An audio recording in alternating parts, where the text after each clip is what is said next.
Friends, aloo paratha చాలా సింపుల్గా easy వేలో అస్సలు మైదా పిండి ఉపయోగించకుండా గోధుమ పిండితోనే ఎలా తయారు చేసుకోవాలో చూద్దామా.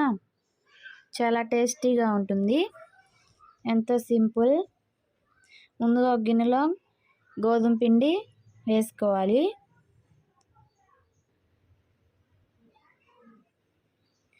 దానిలో ఆయిల్, సాల్ట్ మీ రుచికి సరిపడా వేసుకొని ఆయిల్, ఉప్పు మంచిగా మిక్స్ అవ్వాలి పిండిలో.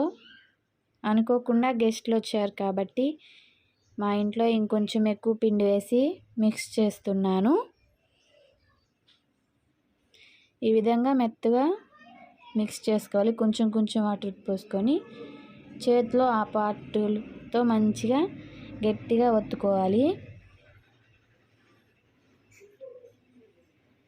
చపాతీ పిండి లాగానే సేమ్ అట్లానే ప్లేట్ పెట్టుకొని పక్కన పెట్టుకున్నాను.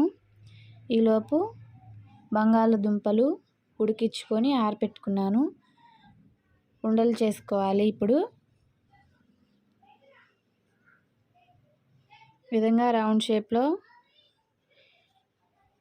చేసుకున్నాను. తర్వాత గిన్నెలో పొట్టు తీసుకున్న ఆలుగడ్డ ముక్కలు వేసుకొని మెత్తగా స్మాష్ చేసుకోవాలి. చేతితో అయినా పర్వాలేదు, మీరు తురుము పట్టుకున్నా పర్వాలేదు, మీ ఇష్టం. నేనైతే చేతితోనే ఇట్లా మెత్తగా స్మాష్ చేస్తున్నాను. దానిలోకి జీలకర్ర పొడి, ధనియాల పొడి, కారం,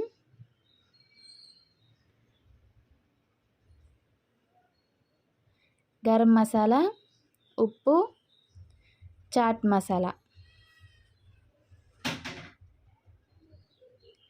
మంచిగా మిక్స్ చేసుకోండి. స్టఫింగ్ కోసం కారం సరిపోలేదు, అందుకని ఇంకొంచెం వేసుకొని మిక్స్ చేసుకుంటున్నాను. ఈ విధంగా ఉంటే సరిపోతుంది. ఇప్పుడు చపాతీలు ఒత్తుకోవాలి. నేనైతే ప్లేట్లో చేసుకుంటున్నాను. సేమ్ వీడియోలో చూపిస్తున్న విధంగా కొంచెం ఒత్తుకున్న తర్వాత మధ్యలో స్టఫింగ్ పెట్టుకోవాలి. ఆలుగడ్డ స్టఫింగ్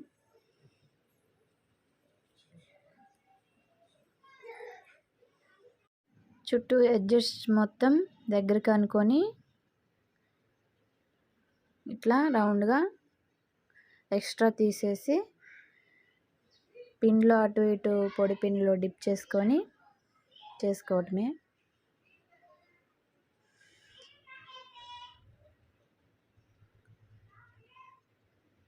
ఇట్లా మెల్లగా చేసుకోండి, లోపల స్టఫింగ్ బయటికి రాకుండా. ఈ విధంగానే నేను అన్నీ చేసుకున్నాను. సేమ్ మీరు కూడా ఈ విధంగానే చేసుకోండి. ఈ విధంగా కొంచెం అట్లా ఒత్తుకున్న తర్వాత మళ్ళీ స్టఫింగ్ పెట్టుకొని క్లోజ్ చేసి రౌండ్గా ఎక్స్ట్రా పిండిని తీసేయండి. అస్సలు బయటికి రాదు ఈ విధంగా చేస్తే.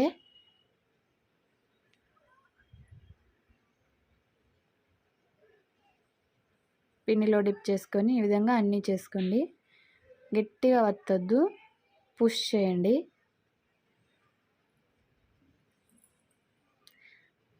చాలా టేస్టీగా ఉంటుంది. నేనైతే ఏ కర్రీ చేయట్లేదు, ఇంకా ఈ కర్రీతోనే తింటాం.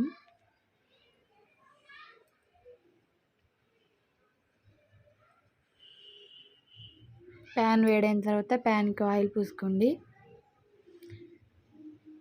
వేసుకొని ఈ విధంగా మంట మీడియం ఫ్లేమ్లో పెట్టుకోండి. ఈ విధంగా 2 సైడ్స్ ఆయిల్ పూసుకొని ఆయిల్ 2 సైడ్స్ కాల్చుకోండి. చూడండి ఎట్లా లైట్గా పొంగుతుంది. గోల్డెన్ బ్రౌన్ కలర్లోకి వచ్చేలాగా మీకు నచ్చిన విధంగా కాల్చుకోండి.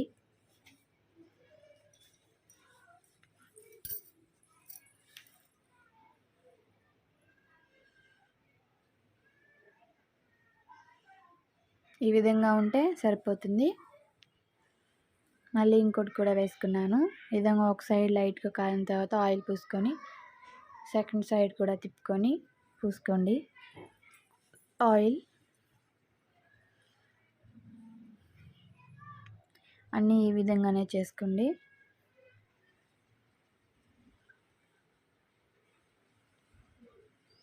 మంట మరీ హైలో పెట్టొద్దు, లోపల ఉడకకుండా పచ్చిగా ఉంటుంది. మీడియం ఫ్లేమ్లో పెడితే సరిపోతుంది. ఈ వీడియో మీకు నచ్చినట్లయితే మరెన్నో వీడియోస్ కోసం మన ఛానల్ని లైక్ చేయండి, షేర్ చేయండి, సబ్స్క్రైబ్ కూడా చేసుకోండి. ఈ వీడియో మీకు నచ్చిందని అనుకుంటున్నాను.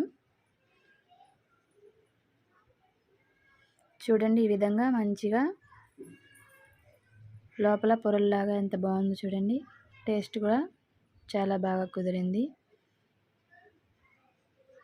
Thank you for watching.